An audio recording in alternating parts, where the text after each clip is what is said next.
bien, je suis très content de vous retrouver une fois de plus pour une nouvelle vidéo qui aujourd'hui ne sera pas une revue, tout simplement parce que les deux produits que vous avez devant vous sont déjà passés en revue sur notre chaîne.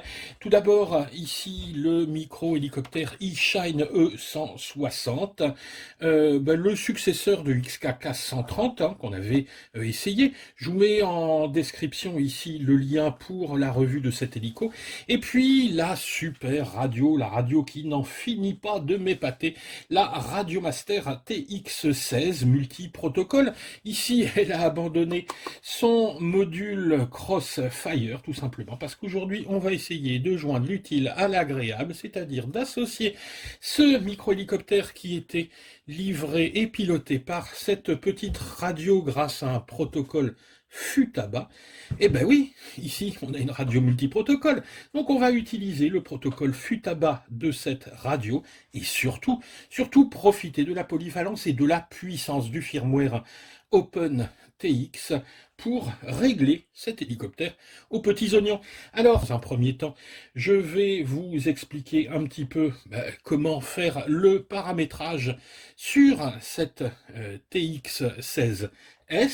Ensuite, je vous montrerai comment binder les deux ensemble et on terminera par quelques petites vérifications d'usage pour éviter des mauvaises surprises si on a commis quelques erreurs durant la programmation. Voilà, et allez, au boulot, c'est parti. Allez, on est parti, on se retrouve devant l'écran de la radio. On va commencer tout d'abord, évidemment, par allumer la radio. Oui, ça, je m'en lasse pas, effectivement, de cette présentation. Mode de vol normal. Voilà. Armé. Désarmé. Alors, on va commencer. Hop, voilà. Donc ici, mon hélico, moi, est déjà paramétré. Je vais vous montrer un petit peu comment j'ai fait. On va commencer tout d'abord, la première chose, par créer un modèle. Pour créer un modèle, on va faire un appui long ici sur le bouton. On va entrer sur modèle select. On refait un appui long ici et on va créer un modèle.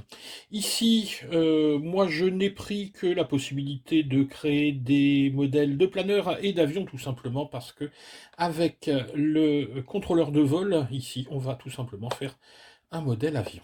Donc, on appuie sur Entrée, toujours Entrée avec le petit bouton ici sur la droite. Est-ce que votre modèle a un moteur? Heureusement qu'il a un moteur.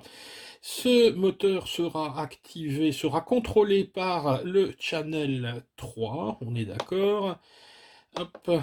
Donc ensuite, il nous dit d'aller à la page suivante. C'est le petit bouton ici. On continue. Alors, nombre d'ailerons sur le modèle, il n'y en a pas. Mais on va quand même mettre, voilà, 1 pour contrôler ici l'inclinaison sur le channel 1 ici. On continue toujours en appuyant ici avec page suivante. Est-ce qu'il y a des flaps? Non, il n'y en a pas. Ensuite, configuration, on est bien sur la configuration elevator et rudder avec CH2, CH4. Bref, ici, on ne fait que passer. Donc, ça va relativement vite. Il me demande confirmation. Donc, je vais appuyer une fois ici sur Entrée pour, hop, passer sur Yes, je suis d'accord. Hop, et voilà, le modèle est créé. À partir de là, toutes les...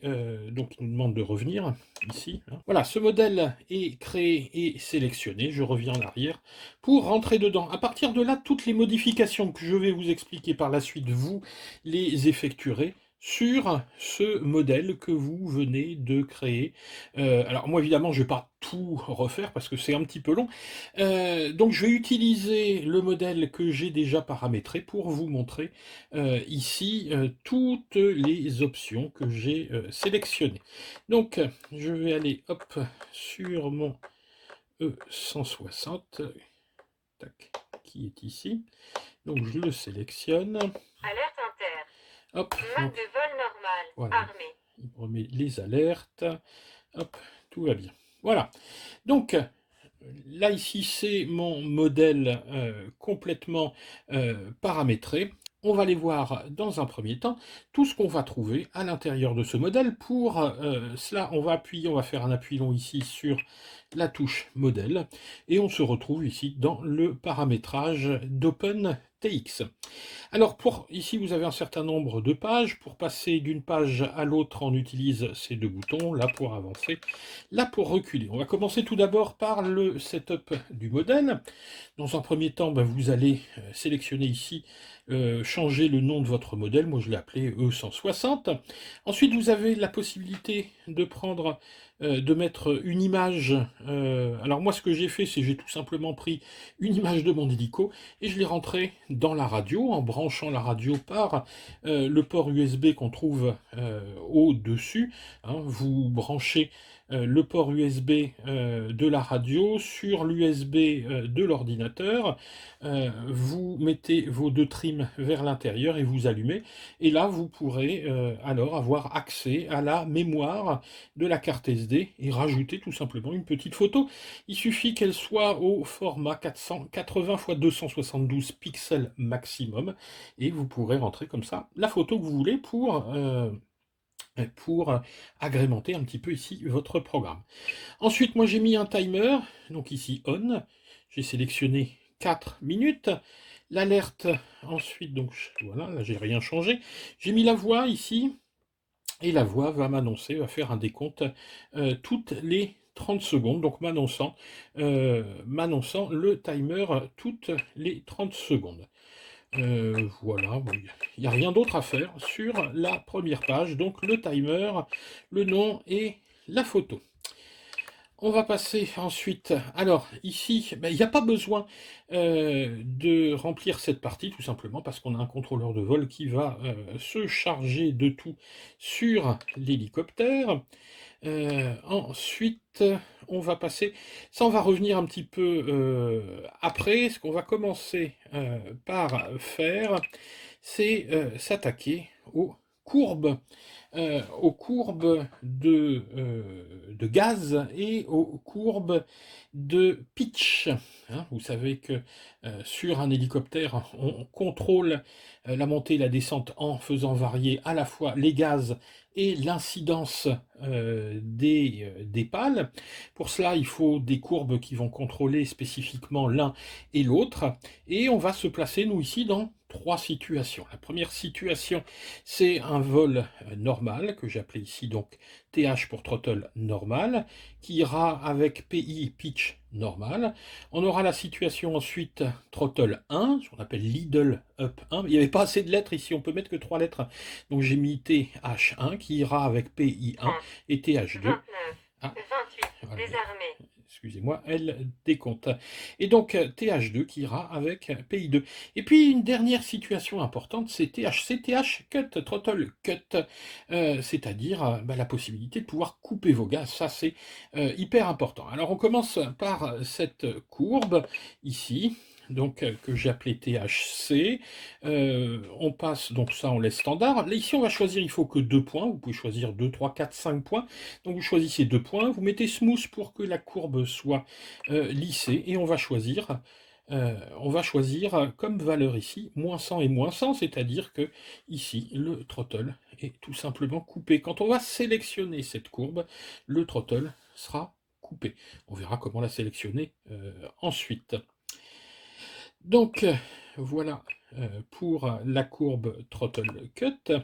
Ensuite, on va sélectionner la seconde courbe, et là c'est le throttle normal. Et là j'ai tout simplement recopié la courbe de gaz qui est donnée dans la notice, à savoir que quand on a les gaz à 0, quand on a le manche des gaz à 0, le moteur est arrêté, et très rapidement, dès que je vais monter, il va arriver à un régime qui sera ici de 60, alors attention, qui sera de 60, mais 60 c'est la valeur sur OpenTX, les valeurs allant de moins 100 à plus 100. Et là je suis à plus 60. Alors plus 60, c'est pas 60% des gaz, mais c'est 50% plus 60% de 50%. Ouais, je sais, c'est un peu compliqué, mais 60, ça correspond à 80% des gaz. Si vous aimez les maths, vous ferez une petite règle de 3 et vous verrez que ça fonctionne. Alors ça, c'est vraiment une des petites difficultés quand on fait les calculs, parce que, évidemment, sur la notice, il vous donne des valeurs qui sont pas celles-ci, hein, mais qui sont les valeurs pour le protocole FUTABA. Bref, prenez ces valeurs-là, elles correspondent aux valeurs de la notice. Donc, moins 100, 60, 60, 60, 60. C'est-à-dire que dès qu'on va monter un peu les gaz, on va arriver à une espèce d'idle, c'est-à-dire de ralenti, où on est à une valeur de 60. Donc ça, c'est la courbe throttle normale, THN. Ensuite, hop, troisième courbe. Alors là, on sera dans une situation de vol qu'on appelle l'idle. Donc ça, c'est le premier idle. Ici, une courbe. Ici, vous voyez, 70, 65, 65, 70. Donc j'ai un premier palier avec un moteur qui va tourner un tout petit peu plus vite. On était à 60, on est à 65 ici.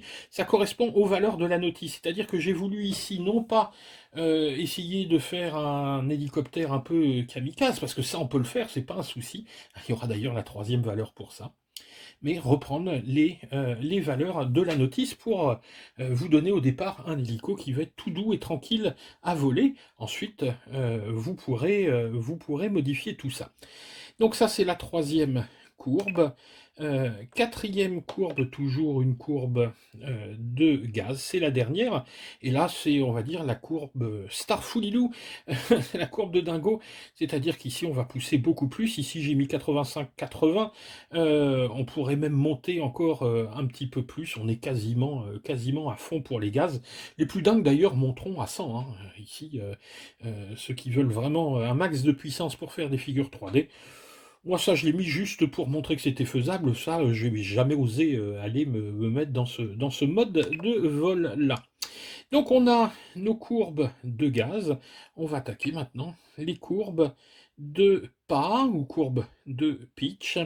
Alors, la première est un petit peu particulière, c'est-à-dire que dans la première partie du manche, quand on va mettre les gaz, on va donner juste un tout petit peu de pas négatif pour coller un peu l'hélico au sol quand vous allez vous poser. Et ensuite, normalement, ici, on est à l'équilibre, à peu près, à 50% du manche de throttle, on est ici. Mais attention, là, votre moteur, lui, tourne déjà à 75% de régime à ce niveau-là. Mais il n'a pas de pitch, donc il a beau tourner très très vite, mais il brasse de l'air, hein, il n'y a pas de force ascendante. Donc ici, on est à 0% de pitch, et puis ensuite, eh ben, le pitch va monter tout doucement. Donc le moteur, ok, il tourne assez vite, mais on ne va pas lui donner beaucoup de pitch, ce qui fait que ici, vous avez un mode que moi j'appelais normal, L, qui est en fait, on va dire, le mode débutant. Hein.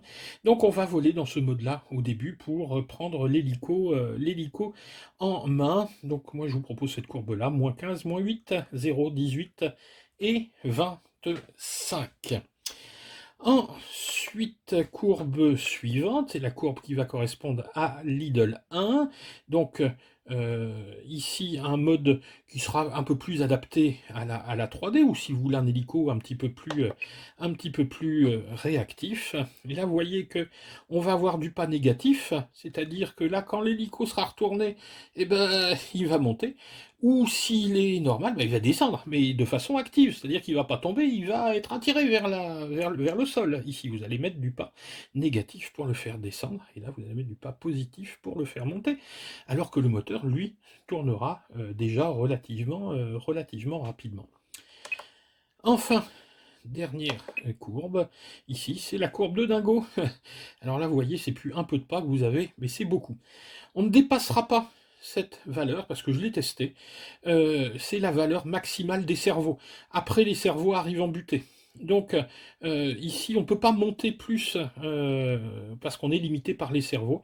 Donc là, j'ai testé. Donc la valeur maximale qu'on atteindra, c'est à peu près 58-60 de pas. Hein, parce que sinon, après, les cerveaux viennent se mettre en butée. Voilà, on a ici donc nos 3 courbes de gaz, nos 3 courbes de pas, et la courbe de coupure. des gaz. Une fois qu'on a fait ça, on va pouvoir... Hop, alors, je reviens.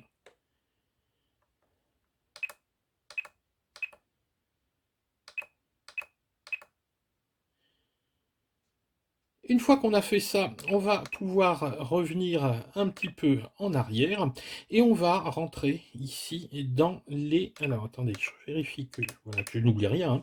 On va rentrer ici dans les inputs, les entrées. Alors des entrées, on en a à la base 4, aileron, elevator, throttle et rudder, qui correspondent au channel 1, 2, 3 et 4. Mais on va devoir, nous, également créer une cinquième entrée, ici, qui va être l'entrée gyro. Le gyro étant géré par le channel 5 sur cet appareil. Et une dernière entrée ici, qui sera l'entrée du pitch, qui, elle, est gérée par le channel 6. C'est-à-dire que sur le récepteur de votre appareil, les données qui arrivent dans le channel 5 vont contrôler le gyroscope, c'est-à-dire est-ce qu'il va fonctionner ou est-ce qu'il ne va pas fonctionner, ou en tout cas est-ce qu'il va stabiliser l'appareil ou ne pas le stabiliser, et sur le channel 6, toutes les informations qu'on a nous rentrées dans les courbes à propos du pitch. On retrouvera nos 3 courbes de 2 pas. Allez, on va tout prendre un par un. On va commencer tout d'abord par le channel 1, donc le channel aileron. On va bouger le plateau cyclique ici à droite et à gauche pour incliner l'appareil. Et voyez ici que j'ai programmé 2 valeurs. La première, j'ai touché à rien. Enfin, j'ai touché à rien, pas tout à fait. Si j'ai dit que la première valeur, vous voyez que j'ai gardé 100%. Par contre, j'ai mis un petit peu d'expo. Voilà. Et j'ai associé ça à un inter qui est ici, alors on ne le voit pas, qui est ici l'inter SD, qui est, voilà, qui est là. Et cet inter SD, ça va être tout simplement mon dual rate. C'est-à-dire, si je veux 100% de mes commandes, ou les freiner un petit peu, n'en prendre, vous allez voir que 80%. Ici, dans le cas, alors, donc c'est par défaut, ici avec cet inter en haut, j'ai 100% de mes valeurs, mais j'ai quand même mis un petit peu d'expo, 15%. Ensuite, la valeur d'après, donc vous voyez ici, donc SD est en haut, si je la baisse, hop, je passe ici de l'un à l'autre. Et ça aussi pour les autres entrées, on le verra après. Donc, deuxième valeur, c'est-à-dire que là, ce que j'ai fait, c'est que j'ai tout simplement édité, et puis j'ai fait une copie, hein, j'appuie sur copie, je fais une copie de la ligne qui va venir se mettre juste en dessous. J'édite ensuite cette ligne, et voilà. Et je vais modifier la valeur 80%, comme ça je n'aurai que 80%. Voilà. Vous voyez, quand je passe de l'un à l'autre, je ne peux atteindre au maximum que 80% des valeurs. Donc l'hélico va s'incliner un petit peu moins. J'ai mis un petit peu plus d'expo, vous voyez, pour adoucir un tout petit peu la courbe, pour qu'il soit moins violent, mais on peut en mettre beaucoup plus pour le calmer si on a envie. En fait, l'intérêt ici d'OpenTX, c'est qu'on va pouvoir tout paramétrer. On va faire exactement la même chose ici pour Elevator. Elevator va tout simplement pencher en avant le plateau cyclique ou en arrière le plateau cyclique, ce qui va permettre à l'appareil de s'incliner vers l'avant et vers l'arrière. Et on fait exactement la même chose avec le switch D. On a sélectionné le switch D soit en haut, soit en bas, pour avoir une valeur importante, une valeur un petit peu plus faible pour Elevator. Et on fera la même chose enfin avec Rudder, ici 100 et 80%. Ça va être un petit peu plus compliqué pour Throttle. Et oui, parce que Throttle, il est assujetti à plein de choses. Sur la première ligne, tout d'abord, on va faire une ligne pour couper le throttle. Hein, on va l'éditer, cette ligne. Et vous voyez un petit peu ce que j'ai fait ici, c'est que Armé. Désarmé. voilà, c'est que j'ai branché, j'ai créé ici un inter qui est l'inter F, donc qui est l'inter sur la gauche, à l'arrière sur la gauche de la radio. Désarmé. Et vous voyez, quand j'active cet inter, hop, les gaz passent à 0. Alors que sinon, si j'active, si j'arme, Armé. je me retrouve avec la courbe des gaz sélectionnée. Et ensuite, Mode je de peux vol 1. choisir Mode de vol 2. mes 3 courbes Mode de de gaz. vol 1. Mode de vol normal. Voilà. Mode de vol 2. Mode de vol 1. Donc, mode de vol normal, Mode de vol 1. mode de vol 1, Mode de vol 2. mode de vol 2 Mode de vol normal. et mode de vol normal. Et je peux, Désarmer. voilà, désarmer Armé. ou armer. Alors j'ai ajouté également quelques petites voix, mais ça c'est vraiment pour s'amuser. On regardera ça après. Donc ici, donc sur le throttle, j'ai tout simplement ici ajouté, donc ici CSTM c'est custom, hein, c'est-à-dire que j'utilise la courbe ici TH cut et TH cut, Désarmer. hop, avec SF vers le bas. Hop.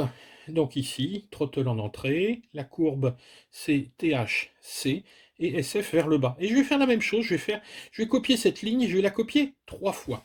Sur la ligne suivante, qu'est-ce que je vais mettre? Ben, c'est tout simple, vous allez voir. Ici, donc sur cette ligne throttle, j'ai toujours ma source qui est le manche des gaz. Et je vais cette fois-ci utiliser la courbe ici, throttle normal.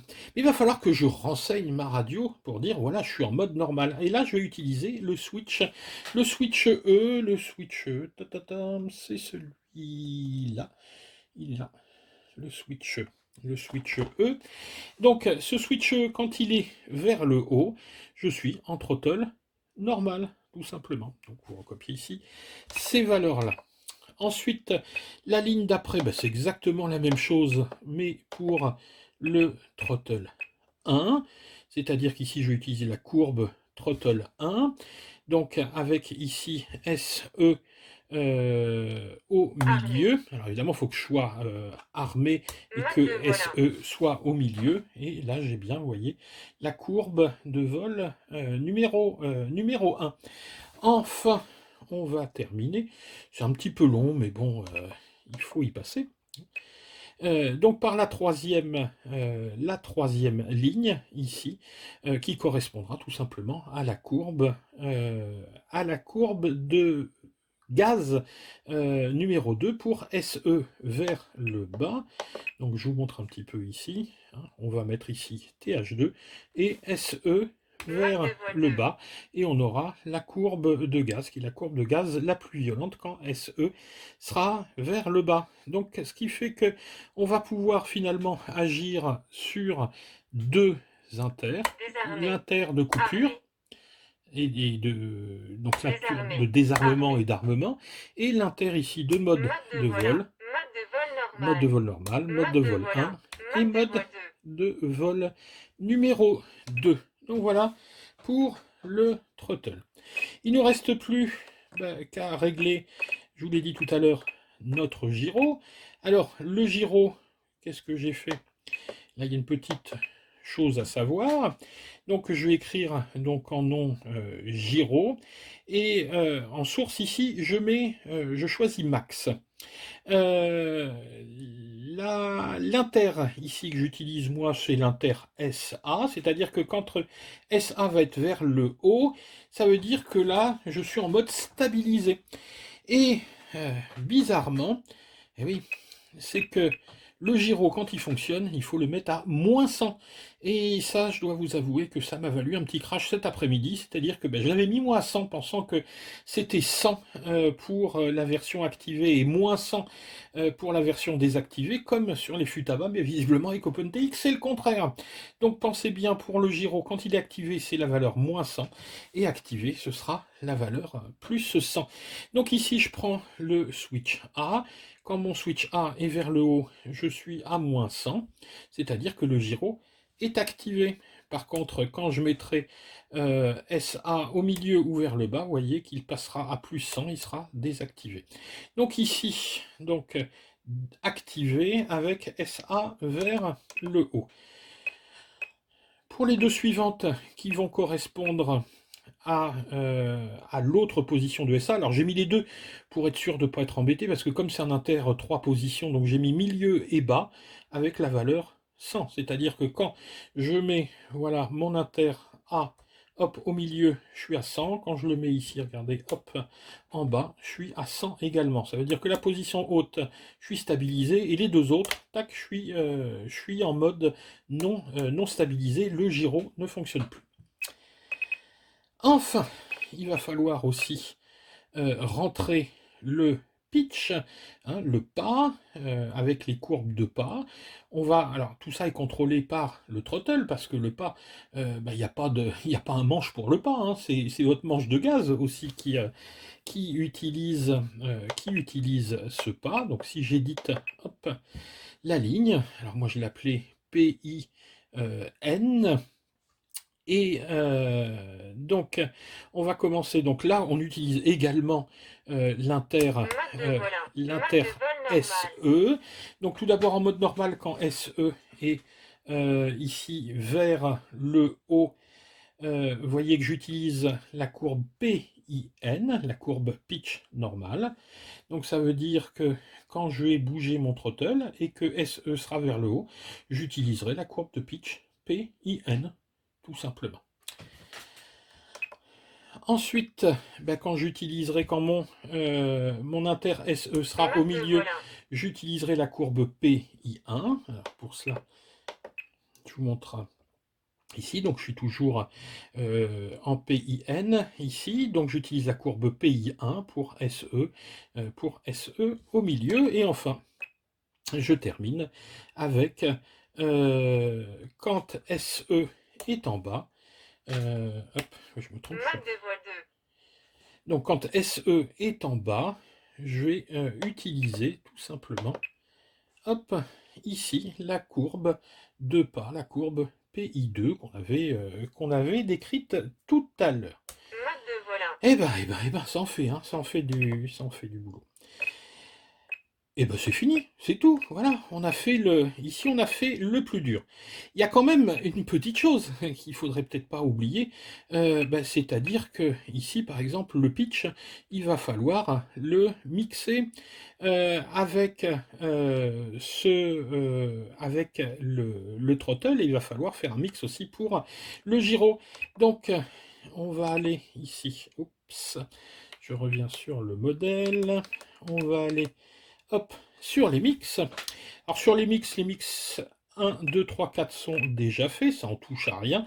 Et il va falloir créer un mix pour le channel 5. Je vous l'ai dit, le channel 5, lui, va gérer le gyro. Donc on va tout simplement associer ici comme source, on va prendre gyro. Et puis il n'y a rien à mettre, hein, tout simplement. Voilà. Donc il y a juste à rentrer gyro, et c'est tout, pour indiquer qu'évidemment, sur le channel 5, c'est le gyro qui va intervenir.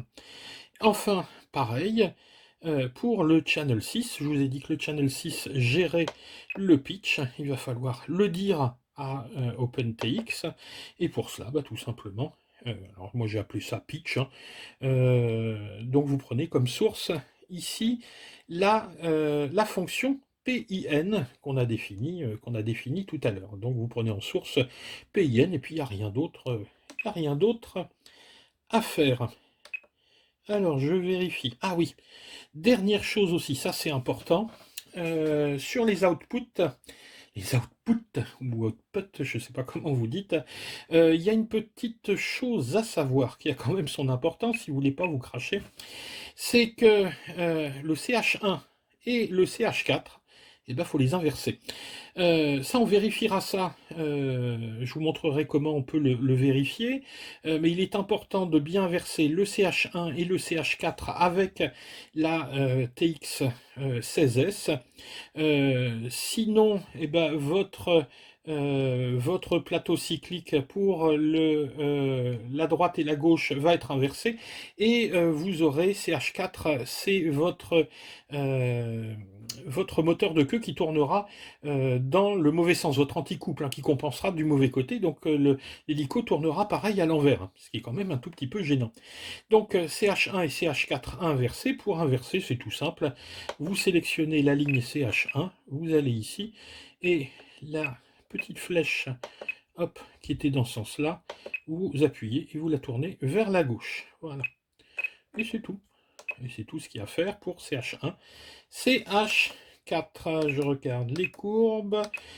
Voilà. Ensuite, dernière chose, si vraiment ça vous amuse, moi j'ai mis pour chacun des inters ici, pour l'inter SE, l'inter SF et l'inter D. D'ailleurs, oui, D, j'ai commencé, puis j'ai pas trouvé, mais je pense que je ferai une petite annonce moi-même, parce qu'on peut aussi faire des voix soi-même ou les trouver. J'ai mis ici des voix, donc, vous voyez, je mets l'inter qui correspond. Ici, quand je monte SE, hop, il lit la piste mode de vol normal. Donc ça, c'est en français, on a ça dans la liste, vous choisissez, et il va tout simplement dire ce que vous avez envie. J'ai également le reset ici de mon timer que j'ai mis sur, hop, voilà, que j'ai mis sur le désarmement, ce qui fait que quand je désarme, hop, le timer se remet à 0.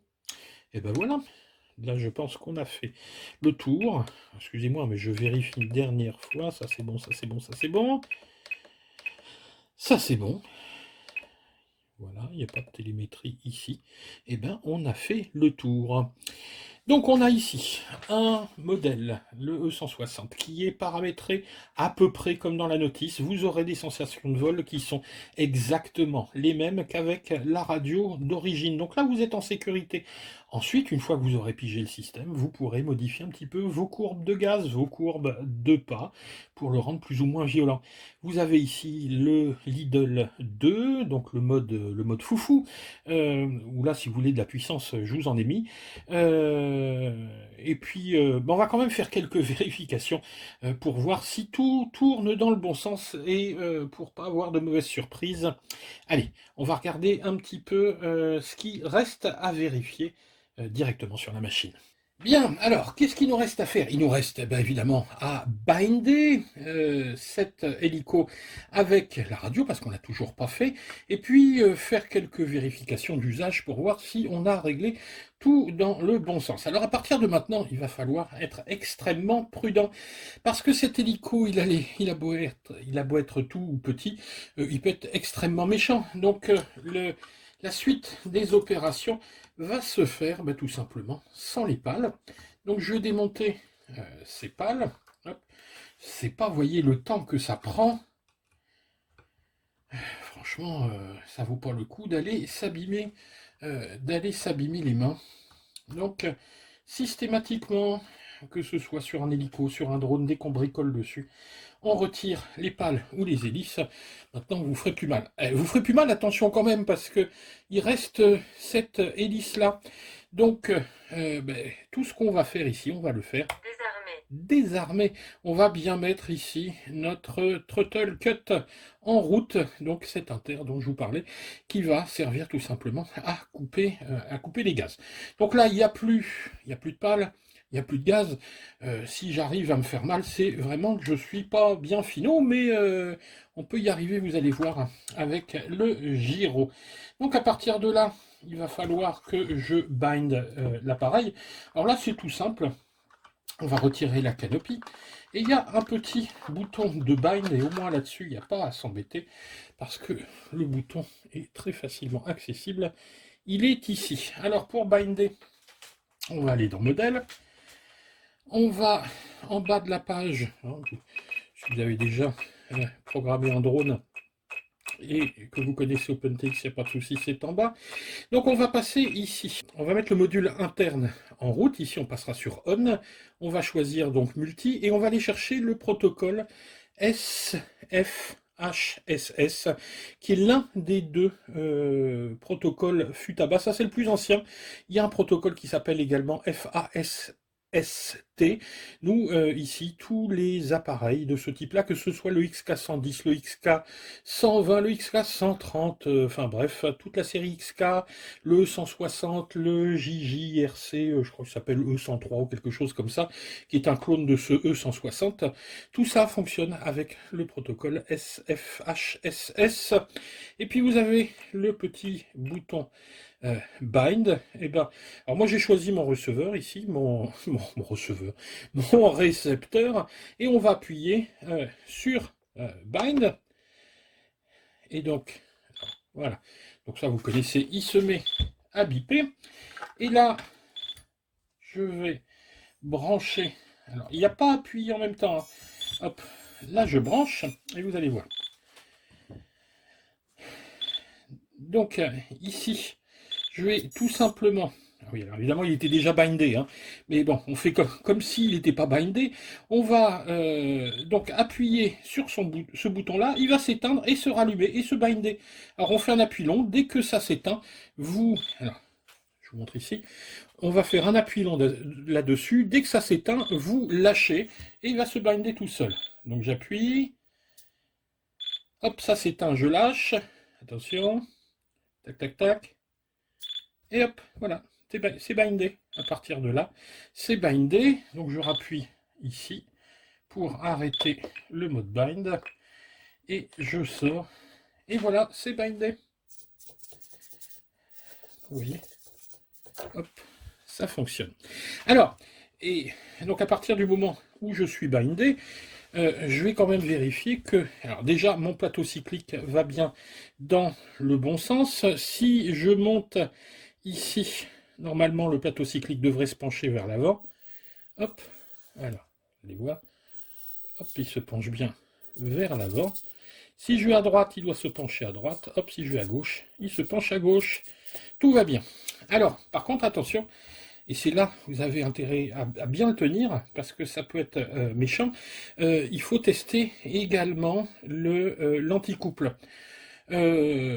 Pour tester l'anticouple, malheureusement, il faut armer. Alors, c'est pas très gênant. Hop, ici, donc je suis en mode de vol normal. Donc, dès que je vais mettre un peu de gaz, hop, vous voyez, il se met à tourner. Voilà, alors ça compense, hein, comme sur les drones, ça s'énerve un peu. Et là, voilà, si, je vais vérifier tout. Voilà. Donc, il compense du bon côté. Je vais pas aller plus loin. Mais vous le tenez bien, hein, surtout parce que ça a beau être une petite hélice, ça pousse, ça donne des coups assez secs et puis vous risquez de vous faire surprendre. Donc voilà, on a vérifié l'anticouple, ce qui évite au premier décollage, comme ça m'est arrivé aussi cet après-midi, j'avais pas le bon côté, donc il tournait à l'envers. Bon, je m'en suis vite aperçu et j'ai inversé. Donc ici, on a mon plateau cyclique qui va bien en avant, à droite, à gauche, l'anticouple qui tourne du bon côté. Et ben voilà, il est prêt, ce E160 à aller voler. J'ai plus qu'à lui remettre ses pales, à lui remettre sa canopie, et il est bon pour le service avec cette TX16S Radiomaster que je pourrais paramétrer à loisir pour faire évoluer les capacités de vol de ce petit micro hélicoptère. Voilà, si la vidéo vous a plu, comme d'habitude, vous nous mettez un petit pouce vers le haut, ce serait sympa. Si vous n'êtes pas abonné, pensez à vous abonner et surtout, si vous faites des achats en Chine, pensez à passer par nos liens affiliés. Ça vous coûte rien et puis nous, ça nous permet de vous proposer du contenu et de continuer à faire vivre votre chaîne préférée. Voilà, en espérant que ça a pu vous rendre service. Je sais que cette vidéo m'avait été demandée plusieurs fois. Je vous avais dit que je ferais des petits tutos avec la Radiomaster. Alors inutile d'aller faire des tutos qui sont déjà vus et ratavus. Celui-ci, je pense qu'il sera utile aux gens qui vont acheter un E160, mais c'est valable également pour le XK110. Hein, si vous avez un XK110, vous faites exactement la même chose, ça fonctionnera. Voilà, allez, amusez-vous bien. Allez, ciao les gars.